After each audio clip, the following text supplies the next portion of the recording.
Last month, many of you asked a lot of questions on National Pension Scheme.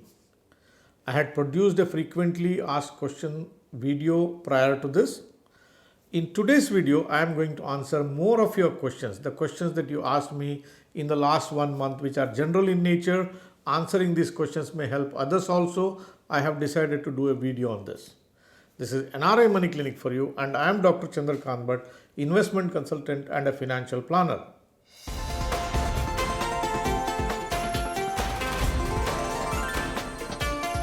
NRI Money Clinic. No hype, just the right advice. Before I proceed to answer your questions, let me tell you that I have created a playlist of National Pension Scheme on this channel. There are several videos which are there on this playlist. I advise you check out on this also to know more about National Pension Scheme. I'll be giving a link of this playlist here in the screen here, and check out on it as and when you get time. Many people ask me this question: what is the difference between Tier 1 account and Tier 2 account of National Pension Scheme? Let me answer your question. Tier 1 is the primary account of National Pension Scheme. Unless you have Tier 1 account, you are not allowed to have Tier 2 account. NRIs will be allowed to invest only in Tier 1 accounts, whereas resident Indians can operate both Tier 1 and Tier 2 account. You just can't have only Tier 2 account, you must have Tier 1 account.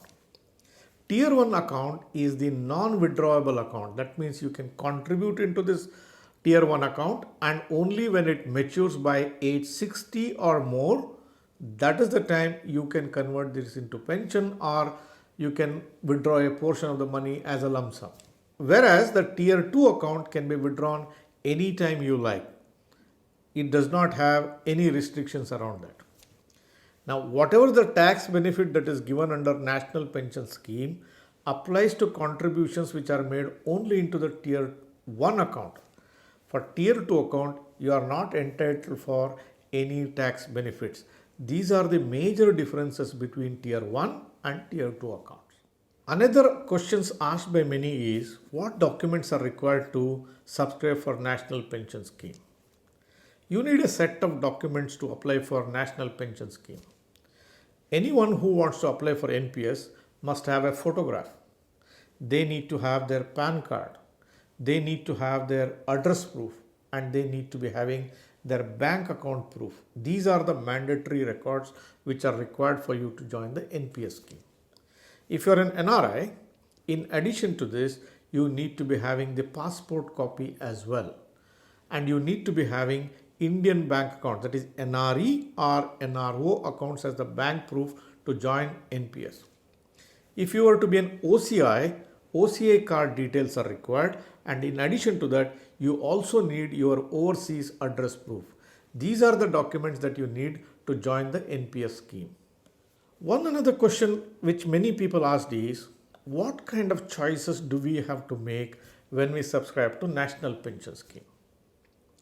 To answer your question, you need to be making a couple of choices there. The first choice that you have to exercise is, who will be your point of presence, POPs? Which bank or which institution, whether it's post office, NBFC, or this bank or that bank, you have to make a choice around that. The second choice that you have to make is, which fund manager has to operate your investments? Under NPS, you have different pension fund managers. For example, you have fund managers from ICICI, from HDFC, from SBI, from Kotak, from UTI, from LIC, and a couple of others. So when you join an NPS scheme, decide which is the fund manager who has to operate your accounts. This is one another choice. The other choice that you have to exercise is how your money has to be invested. Would you like to use an automated life cycle based strategy, or would you like to use your own active choice method? That is, you will decide where your money has to be invested in what proportion, or you just leave it on the system.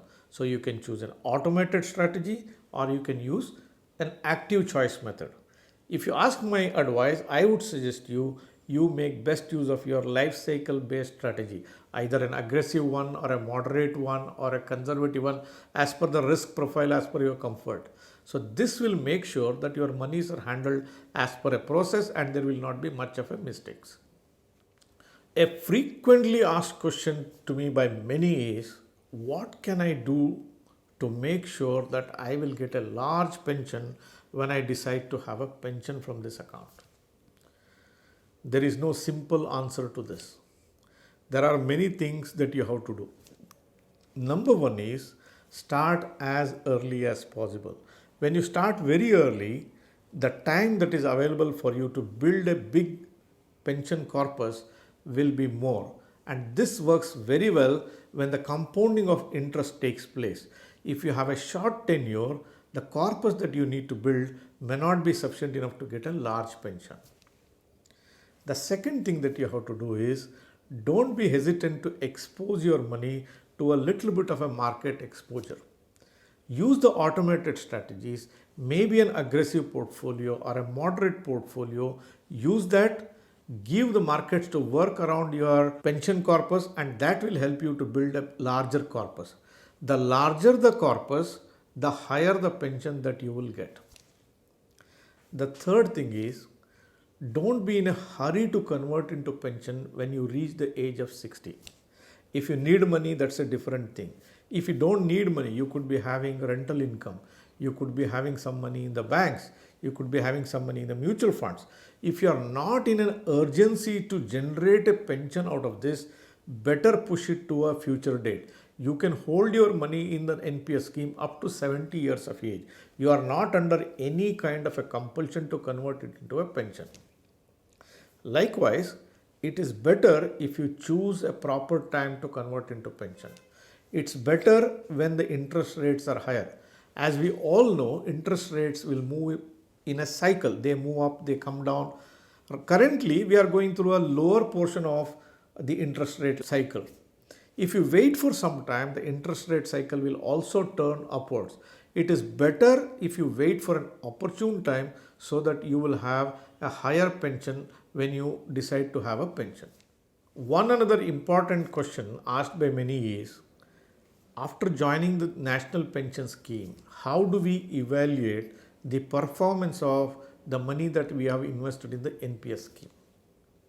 It's a very simple thing to do. All that you have to do is, you have to visit the website of NPS Trust. Here on the screen, I will show you the website address of NPS Trust. Visit the NPS Trust and you have all the required information displayed on the NPS Trust website. One individual asked me this question: is there anything that we have to be careful while investing in the National Pension Scheme? The answer is yes. NPS is an excellent scheme. It's a low cost scheme. It has fantastic features built around it.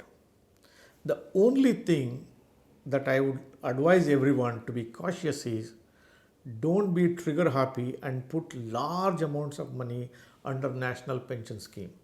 Rather, start small, be the regular investors, don't touch it, and try to build your corpus through the years.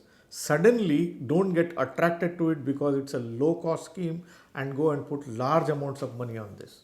Why do I say this? The answer is very simple. The money that you put into the National Pension Scheme Tier 1 account is an illiquid account. You can't touch this money till the day you reach 60 years of age. There are some provisions for partial withdrawals and under special circumstances. But by and large, this money becomes illiquid. Now, if you are running your life in the prime of your years, there are a lot of expenses you will be going through. You need living expenses, you have children, children's education expenses, maybe the EMIs for your homes are running. You could be going through a large expense period. Now, if you put all the money into an NPS structure, if you run into some particular problem, you may not have a recourse to withdraw this particular money. So handle it with care. It's an extremely good product, but handle it in such a manner that you put regular amounts of money in a graded fashion, keep evaluating life, what happens, and put an amount which is comfortable to you. Don't go overboard on it. Dear viewers, if you think the topic that I discussed answered your queries, give me a thumbs up. If you are watching this program for the first time or if you are yet to subscribe for this channel, please press the subscribe button and press the bell icon. Don't forget to share this video with your near and dear ones. Thank you very much for watching this episode on NRI Money Clinic. I will be back with you with yet another topic and one more video very soon. Press the bell icon for more details and subscribe our channel.